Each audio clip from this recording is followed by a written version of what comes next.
BBC বাংলার সান্ধ্য অধিবেশন প্রবাহতে আপনাদের স্বাগত। আজ আপনাদের সাথে লন্ডন স্টুডিও থেকে আছি মানসী বড়ুয়া। বাংলাদেশের সর্বশেষ গুরুত্বপূর্ণ আপডেট সংবাদে আপনাকে স্বাগত। শুরুতেই সংবাদ শিরোনাম, পরে বিস্তারিত।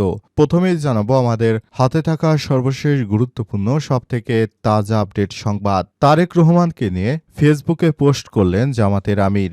দীর্ঘ ১৭ বছরের অপেক্ষা শেষে অবশেষে বাংলাদেশের মাটিতে পা রেখেছেন বিএনপির ভারপ্রাপ্ত চেয়ারম্যান তারেক রহমান। তার স্বদেশ প্রত্যাবর্তন নিয়ে ফেসবুকে পোস্ট দিয়েছেন বাংলাদেশ জামাত ইসলামের আমির ডক্টর শফিকুর রহমান। এ বিষয়ে খুবই গুরুত্বপূর্ণ সংবাদ জানাবো, সঙ্গেই থাকুন। এরপর জানাবো জোট প্রার্থীর বিরুদ্ধে বিদ্রোহ বিএনপির ৩ নেতার। নারায়ণগঞ্জের ফতুল্লা আসনটি আসন্ন সংসদ নির্বাচনে জোট শরিক হিসেবে জমিয়তে ইসলামকে ছাড় দিয়েছে বিএনপি। এখানে জোটের প্রার্থী মুফতি মনির হোসেন কাসেমি আসনটি বিএনপি থেকে তাকে ছাড় দিল। মাঠে নামতে ভয় পাচ্ছেন তিনি। এখানে জোটের প্রার্থী মুফতি মনির হোসেন কাসেমি আসনটি বিএনপি তাকে ছাড় দিয়েছে, কিন্তু আগের যারা রয়েছেন তারা স্বতন্ত্র প্রার্থী হিসেবে এই আসনটিতে নির্বাচন করবেন। তাদের মধ্যে ৩ নেতা বিএনপির, তারা এখন স্বতন্ত্র প্রার্থী হিসেবে নির্বাচন করবেন। পাশাপাশি মাওলানা আব্দুল জাব্বার, তিনি জামাত ইসলাম থেকে, এবং আব্দুল্লাহ আল আমিন এনসিপি থেকে। এবারে জানাবো জামাতের সঙ্গে এনসিপির জোটের পরিকল্পনায় যা বললেন আব্দুল কাদির। জাতীয় নাগরিক পার্টি এনসিপি বাংলাদেশ জামাত ইসলামের সঙ্গে জোট করেছে বলে নিশ্চিত করেছেন বৈষম্য বিরোধী ছাত্র আন্দোলনের সাবেক সমন্বয়ক আব্দুল কাদের। তিনি মনে করেন এতে তারুণ্যের রাজনীতির কবর রচিত হয়ে যাচ্ছে। কার্যত এনসিপি জামাত ইসলামের সঙ্গে একীভূত হয়ে যাবে বলে মন্তব্য করেছেন তিনি। জানাবো রাজবাড়ীতে চাঁদাবাজির সময় গণপিটুনিতে সম্রাট বাহিনীর প্রধান নিহত।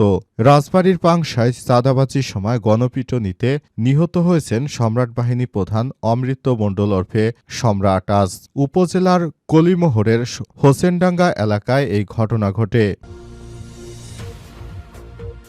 এবং সর্বশেষ জানাবো বড়দিনের শুভেচ্ছার প্রতিপক্ষদের ট্রাম্পের গালাগাল। খ্রিস্টান ধর্মাবলম্বীদের সবথেকে বড় পবিত্র উৎসব বড়দিন ২৫শে ডিসেম্বর উদযাপিত হচ্ছে আজ। প্রথা অনুযায়ী বিশ্ব নেতারা এই দিনে খ্রিস্টান সম্প্রদায়ের উদ্দেশ্যে শুভেচ্ছা জানান। তবে এবার মার্কিন প্রেসিডেন্ট ডোনাল্ড ট্রাম্পের বড়দিনের বার্তা ছিল অন্যদের থেকে কিছুটা ভিন্ন রকম। সেখানে তিনি অন্যান্য নেতাদের গালাগাল দিয়েছেন, এমনটা নিশ্চিত করা হয়েছে। প্রিয় দর্শক, এতক্ষণ শুনছিলেন সংবাদ শিরোনাম, এবারে বিস্তারিত। তবে তার আগে বন্ধুরা, অনুরোধ থাকবে এই সংবাদটিতে একটি লাইক দিন। এই চ্যানেলে আপনি নতুন হয়ে থাকলে আমাদের সংবাদটি দেখতে দেখতে চ্যানেলটি সাবস্ক্রাইব করে রাখুন। কমেন্ট করে বন্ধুরা আপনার মূল্যবান মতামত জানিয়ে দিন আপনি বিশ্বের কোন দেশ থেকে বা বাংলাদেশের কোন স্থান থেকে আমাদের সংবাদটি দেখছেন এবং শুনছেন। আর বন্ধুরা, সংবাদটি আপনার সোশ্যাল মিডিয়া ফেসবুকে শেয়ার করে বন্ধুদেরও দেখার সুযোগ করে দিন। গাজা যুদ্ধে আপনি যদি নিরীহ ফিলিস্তিনিদের ভালোবেসে থাকেন, কমেন্টে ইয়েস লিখে বিশ্ববাসীকে জানিয়ে দিন। এবারে বিস্তারিত। তারেক রহমানকে নিয়ে পোস্ট শফিকুর রহমানের। দীর্ঘ ১৭ বছর অপেক্ষা শেষে অবশেষে বাংলাদেশের মাটিতে পা রেখেছেন বিএনপির ভারপ্রাপ্ত চেয়ারম্যান তারেক রহমান। তার স্বদেশ প্রত্যাবর্তনে ফেসবুকে পোস্ট দিয়েছেন জামাত ইসলামের আমির ডক্টর শফিকুর রহমান। আজ দুপুরে ফেসবুক পোস্টে তিনি লিখেছেন, জনাব তারেক রহমান সপরিবারে স্বাগত। এর আগে সাবেক স্বরাষ্ট্র প্রতিমন্ত্রী তানজিম আহমেদ সোহেল আজ তাকে স্বাগত জানিয়েছে। তিনি দুপুরে ফেসবুকে দৈনিক যুগান্তরের একটি ফটোকার্ড জুড়ে দিয়ে লিখেন, আবার স্বাগত। বাংলাদেশে আপনার কাছ থেকে ব্যতিক্রমী নেতৃত্ব প্রত্যাশা করি। জাতীয় নাগরিক পার্টি এনসিপির অন্যতম নেতা সার্জিস আলমও তাকে স্বাগত জানিয়েছে। তিনি তার স্ট্যাটাসে লিখেছেন, বিএনপির ভারপ্রাপ্ত চেয়ারম্যান জনাব তারেক রহমান প্রায় ১.৫ যুগ পর বাংলাদেশে ফিরেছেন। স্বৈরাচারের পতন, পরিবর্তিত পরিস্থিতি, নানা উত্থান পতনে রাজনৈতিক ক্রমধারার এক গুরুত্বপূর্ণ সময় গুরুত্বপূর্ণ চরিত্রে তিনি আজ বাংলাদেশে আসছেন। আমরা ২৪-এর গণ অভ্যুত্থান পরবর্তী বাংলাদেশে তাকে স্বাগত জানাই। দেশের স্বার্থ রক্ষায় ঐক্যবদ্ধভাবে কাজ করতে চান বলে জানিয়েছেন সার্জিস। তিনি বলেন, পূর্ব অভিজ্ঞতা এবং বর্তমান বাস্তবতাকে সামনে রেখে বাংলাদেশের গণতান্ত্রিক লড়াই, আধিপত্যবাদ বিরোধী লড়াই থেকে শুরু করে আগামীর কাঙ্ক্ষিত বাংলাদেশ গড়ার পথে বাংলাদেশের স্বার্থকে প্রাধান্য দিয়ে ঐক্যবদ্ধভাবে আমরা কাজ করে যাব এই প্রত্যাশা করি। হযরত শাহজালাল আন্তর্জাতিক বিমানবন্দরের ভিভিআইপি লাউঞ্জ থেকে বেরিয়ে পূর্ব নির্ধারিত বাসে করে পূর্বাঞ্চলের ৩৬ জুলাই এক্সপ্রেসওয়েতে ৩০০ ফিট এলাকায় গণসংবর্ধনা অনুষ্ঠান বা সমাবেশস্থলে রওনা দিয়েছেন তারেক রহমান। তাকে একনজরে দেখতে সড়কের দুই পাশে নেতাকর্মীদের ঢল নেমেছে অবস্থায় বিএনপির পক্ষ থেকে বাংলাদেশকে নতুন করে তারা সাজিয়ে গুছিয়ে তোলার জন্য কাজ করছে। তবে নতুন বাংলাদেশ গড়ে তোলার ক্ষেত্রে অনেক সমস্যার সম্মুখীন হতে হচ্ছে সবাইকে, তাই সবাইকে আরও বেশি ধৈর্য ধারণ করতে হবে এবং নতুন বাংলাদেশ গড়ে তুলতে হবে। সে অনুযায়ী সবাইকে আরও বেশি কাজ করতে হবে।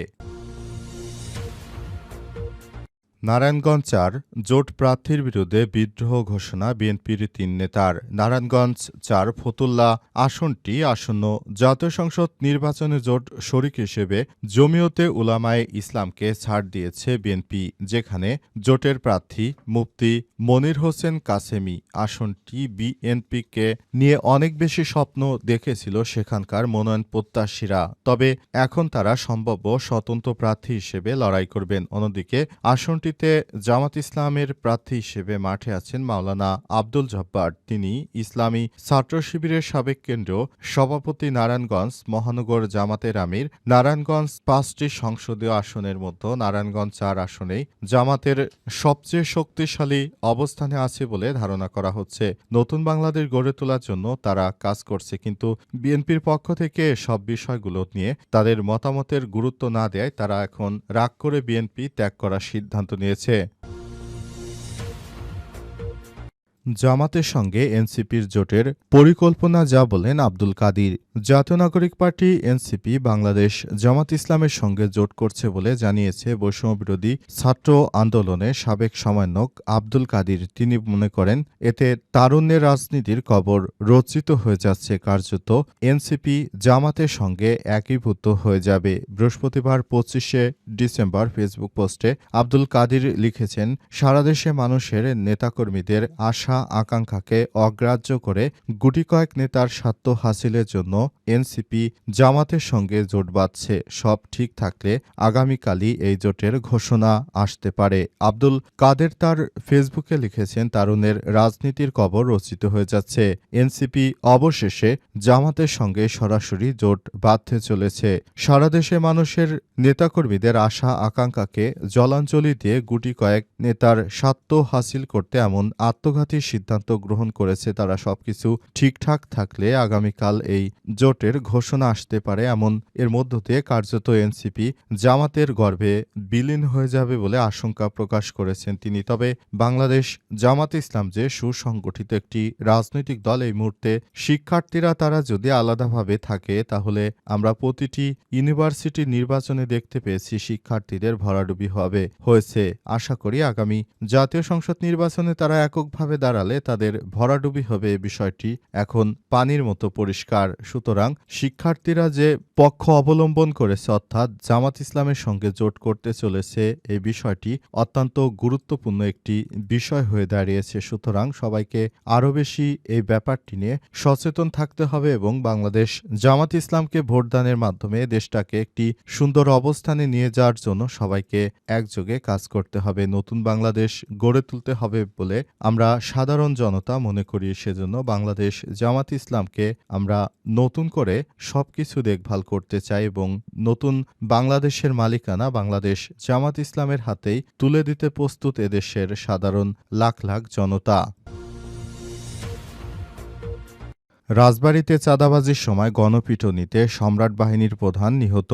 রাজবাড়ীর পাংশায় চাঁদাবাজির সময় গণপিটুনিতে সম্রাট বাহিনীর প্রধান অমৃত মণ্ডল ওরফে সম্রাট নিহত হয়েছে। বুধবার দিবাগত রাত 11:15টার দিকে উপজেলার কলিমোহরের হোসেনডাঙ্গা এলাকায় এই ঘটনা ঘটে। পাংশা মডেল থানার ভারপ্রাপ্ত কর্মকর্তা ওসি শেখ মইনুল ইসলাম জানিয়েছেন, কলিমোহরের হোসেনডাঙ্গা এলাকায় গণপিটুনিতে সম্রাটের মৃত্যু হয়েছে। রয়েছে তার নামে হত্যাসহ কয়েকটি মামলা রয়েছে। এ সময় সম্রাটের সহযোগী সেলিমকে একটি পিস্তল ও একটি শুটারগান সহ আটক করা হয়েছে। সম্রাটের লাশ ময়নাতদন্তের জন্য মর্গে পাঠানো হয়েছে। জানা গেছে সম্রাট হোসেন ডাঙ্গার অক্ষয় মণ্ডলের ছেলে। তিনি নিজের নামে একটি সন্ত্রাসী বাহিনী গড়ে তুলে এলাকায় এবং আশপাশে ভয়ভীতি দেখাতেন, চাঁদাবাজি করতেন। দীর্ঘদিন ধরে তিনি চাঁদাবাজি করে আসছিলেন বলে জানা গেছে এবং তার বিরুদ্ধে নানা অভিযোগ দিয়েছিল এলাকাবাসী। অবশেষে এই কুখ্যাত সন্ত্রাসীর বিরুদ্ধে এলাকাবাসী ব্যবস্থা গ্রহণ করেছে। সারা দেশ জুড়ে বিএনপির কিছু অপরাধীদের চাঁদাবাজিতে সারা দেশের মানুষ এখন অনেক বেশি আতঙ্কের মধ্যে রয়েছে। তারা এসব চাঁদাবাজ দলগুলোকে প্রতিহত করার ঘোষণা দিয়েছে।